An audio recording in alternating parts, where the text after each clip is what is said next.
is going to take on Rain Future now, so let's get right into it. Let's do it, man. All right, here we go. Take it away. All right, so we have Rain Future as the blue Protoss player at the top right-hand corner. And this is going to be on Shakuras Plateau, good old macro map, and compLexity's Cruncher, the red Protoss at the top left-hand corner. Now, you mentioned because the map doesn't really matter in Protoss versus Protoss, the reason, of course, for that is that the pylons can go anywhere they want, and you can warp in wherever you want. So I don't think the large map distance here is really going to make too much of a difference here in this PvP. And let's go ahead and take a look at what these players are going to offer. Now, I assume that Future's manager let him know exactly what happened in the last game, so he's got to be on the lookout for some sort of a stalker rush again. And we'll see if he tries to outrush his opponent, or if Cruncher is going to opt for something a little bit more macro-oriented, possibly. Future does have his first pylon coming down, and everything looks consistent at the moment between our two players, but I don't know, man. This could get very interesting very quick, depending on, see if Future maybe tries to metagame his opponent a little bit and try and outrush him.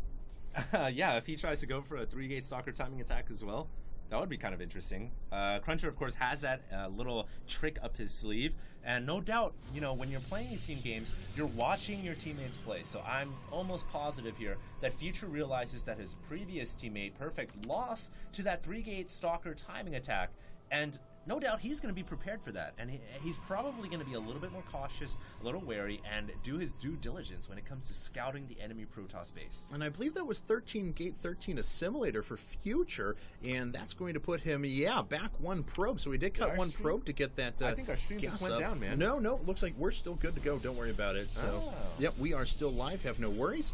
But, yeah, it looks like he cut one worker there to put up the assimilator a little bit faster. So I'm curious what sort of tech that's going to mean here in a bit. Cruncher does get in. He will be able to scout. But, of course, he shouldn't see anything too out of the ordinary, because this is the exact moment when his own gas at relatively normal timings on 14 or 15 would be coming up. Okay, somebody spilled some coffee on the switchboard. It's okay. We've cleaned it up. The stream should be back up and running. My little laptop here isn't quite working yet, so we do apologize. We had a little bit of a hiccup there. But we're right back into this, Rain and Cruncher, yeah, it looks pretty standard right now to me, guys. There's a cybernetics core coming up for both players. There is gas coming up for Future, but Cruncher got his gas a little bit earlier, so we'll see what he does with that. Yeah, and let's take a look now. Future does have second gas coming up as well, and that actually is very quick timing. That's actually 2 gas before the cybernetics core came up, and actually well before. So he is going to have, it looks like he cut one pylon. No, actually, where is his second pylon at? There it is. Okay, it's a little bit towards the front there. He does have the second gateway coming up. He is actually saving up quite a bit of chrono boost, so he is going to have a very, very fast 4-gate or warp gate timing if he so desires. Yeah, he may have pretty fast warp gate timing here. Cruncher is just a little bit behind. No, actually, yeah, just a little bit behind in terms of that warp gate timing as well. And I can't help but feel that both players here may be gearing up. Well, they both have double gas, right? Yes. So they could be gearing up for a large stalker 4-gate attack, because you do need those 2 gases running to fund all those stalkers. They may get a couple sentries as well, or they may just go straight for the robotics facility. We'll have to see, man. Yeah, Future actually had the shadow of his 3rd gateway put up there a second ago. There it is. Let's see if he gets a 4th. No, he is going to wait on that for the time being, instead opting to put up another stalker and a sentry. Cruncher, on the other hand, he is going for that very heavy stalker production again, in lieu of putting up those earlier units. There we go. Can we see that chrono boost? He's not chrono boosting his stalkers. Interesting, but this time he only has 2 gateways, right, Kat? So he's not going to have nearly as many stalkers coming out, and he's going to actually have an earlier robotics facility in favor of that. So this is pretty interesting. What is he expending? Okay, he's expending chrono boost on probes right now, so he's actually going to concede the earlier warp gate timing in favor of putting up that robo and getting out a little bit better economy. We know because of the way that Future cut his probe a little bit earlier to get out some gas that Cruncher is ahead in economy, if only slightly, but of course those slight differences can account to be quite a bit as the game wears on. So Future has to get this poor stalker away. Looks like it will evade capture finally. Future has enough units to go ahead and ward off the 2 stalkers that are coming up for Cruncher, but I'm curious what units, what robo units we're going to start seeing out of Cruncher, if he's going to opt for that Immortal or go right into Robo Bay Tech.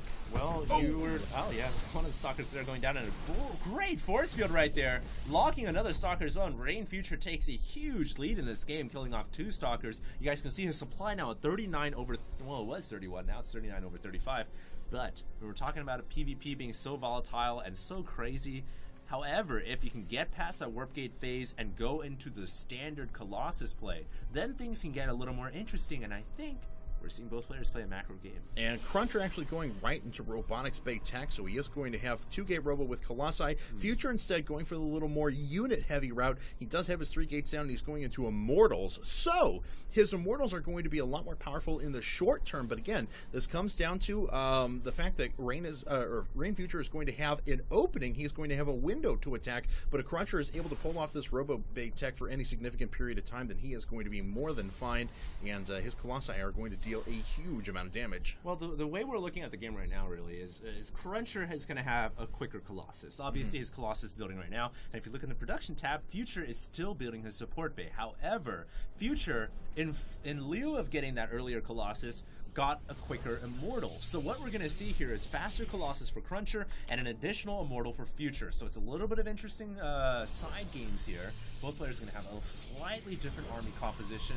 And to add a little bit more mix to this game, it looks like Cruncher is going to go straight into a Nexus as well. Yeah, and this will work out pretty well for him if he's able to. Because he's got the Colossus. Yeah, well, once he gets the Colossus down, he's going to be able to watch this ramp quite easily. He'll even be able to hold the Immortal off. That shouldn't be a problem for him. And then it's a matter of, again, if he's able to hold off one attack, if he's able to support the economy for another Nexus, he'll quickly be on 4 or 5 gate with Robo. There we go. We already see the third one being added. And Thermal Lance is coming up, so he is going to be in a great spot. That is, if he's able to hold off the attack. Yeah, no doubt Future is going to be the one here. The onus is on him to make an attack happen, right? He doesn't have an additional Nexus. He has a quicker Immortal. He has more combat units on the ground, and he's getting his Nexus as well, but he's getting it later. So, to combat this, he's got to be a little bit faster, and he's got to be the one who's being aggressive. His Observer there just went down due to Cruncher having an Obs and 2 Stalkers. So I would imagine Future knows about this Nexus. In fact, if we could just take a glance at Future's vision. Yeah, let me go ahead and take a look at that. Come back. No, he doesn't.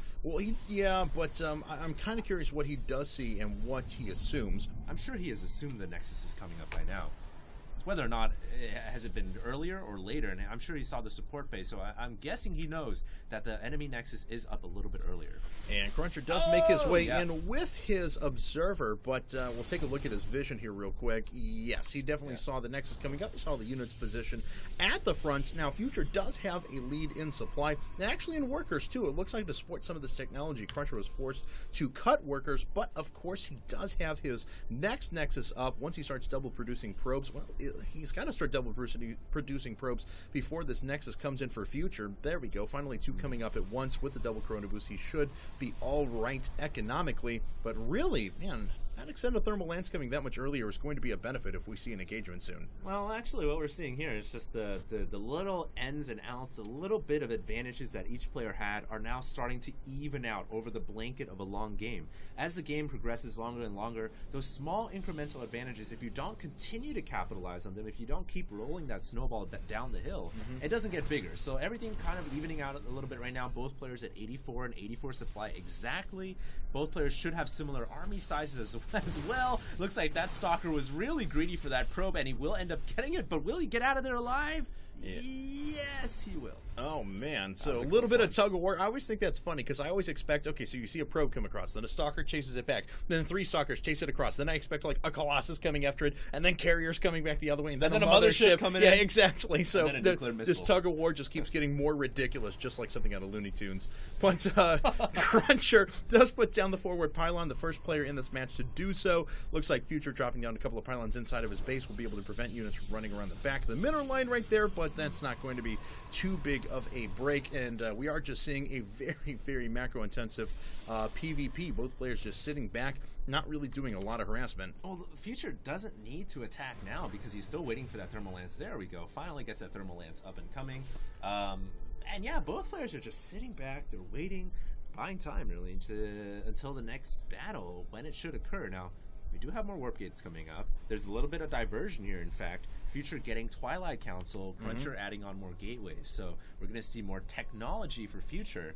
And it's going to be interesting what route he goes with. Is he going to go Blink Stalkers? Is he going to go straight into DTs? Or is he going to go with Charge Lots? Yeah, this is really interesting because Cruncher had been the one who was putting out the tech a little bit earlier, and this is the first time that Future's shown the initiative to drop down some earlier tech. Oh, it looks like Cruncher is going to force the engagement. Guardian Shield's going down for both players. Yeah, Cruncher does have 4 Colossi, though, to Future's 3, and he manages to pick off 2, and I don't think he's lost a single one yet. No, he has not. That means his Immortals are going to do so much less damage. Look at the way, just because of positioning, that Cruncher is able to break through this. Very nice job. Now, Rain does have the shorter reinforcement point, but Cruncher's going to make his way up with these 4 Colossi, and look at the way he rips these apart.